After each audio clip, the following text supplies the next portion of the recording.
Welcome to today's episode of Kaleidoscope Corner. My name is Melonie Maldonado, and with me is my co-host Bijan Farouz. And today we have Kelsey Purcell. She is a BCBA at our Palm Bay location. Kelsey, what are we going to talk about today? We're going to talk about natural environment teaching, or NET.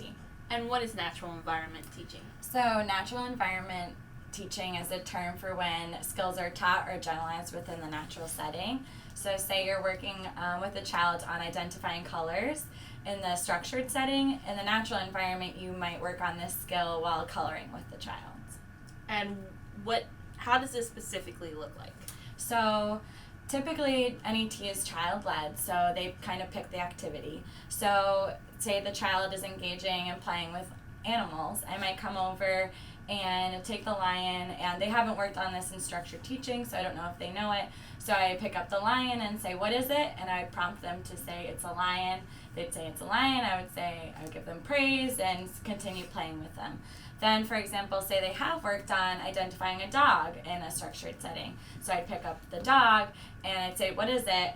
And wait for them to respond. Hopefully they would generalize the skill and say it's a dog, and I would provide praise and keep playing. If they erred or they didn't answer, I would prompt the correct response. And why is it important to use NET? So it's important because we can teach a bunch of skills in structured setting, but if these skills don't generalize to the natural environment, or if they don't function or serve any purpose for their child, then they're not going to use them. So it's an important part for this child to use them in the natural environment so that they can be applicable to their lives. And how can our listeners incorporate NET at home? So remember that the activity is child-led, so the activity that they choose should already be reinforcing, making learning more probable. Also, you can remember that it can be short and repetitive natural environment teaching. So for example, it could even be just the child throwing the ball. You could require eye contact when you're playing with the ball, teaching manding for the ball, imitating actions, or a bunch of things.